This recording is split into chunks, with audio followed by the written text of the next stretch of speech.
Hey, how's it going, everybody? In today's episode, we're going to be covering how to change the info that's displayed in the info overlay working in Loupe View and Lightroom Classic.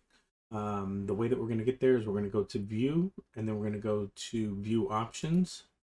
You'll get your pop-up here. Another way to get there is just to Ctrl or Command J, and that will open the window for you as well. What you can do here is you can show the info overlay. That will show you the info, and you can see that you're looking at the info overlay for Loupe View 2. You can switch between the two of those. Loupe View 1, you have one option and two options here. You have a checkbox here to show messages when loading or rendering photos. And what that'll do is right in this area, when you're loading or rendering a photo, it's gonna, a little pop-up shows up and it just says loading. That's personal preference. You can have it or not. I choose to not use it. You have the option for showing the info overlay, or you can click one of these to show briefly when the photo changes, and then if you change a photo, it'll show it briefly and then it'll go away. But right now what we're going to do is we're going to keep those unchecked, and we're going to keep this checked.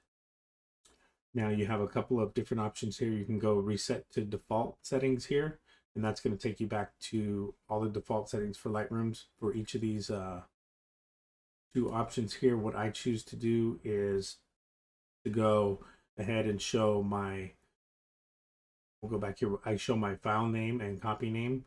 I show my crop dimensions, and then I like to see here common attributes.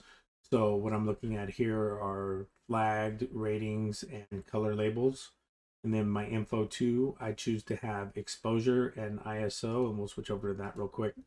So I show the exposure and the ISO. I show the lens setting, and that shows me I'm 31 millimeters on the 28 to 75 f2.8. Then I show the camera and lens settings. This was taken with the Sony a7 II, and then it also shows you my lens settings there. It's a little bit redundant, but I like it that way.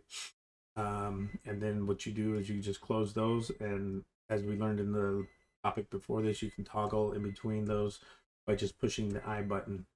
And that's it for that one.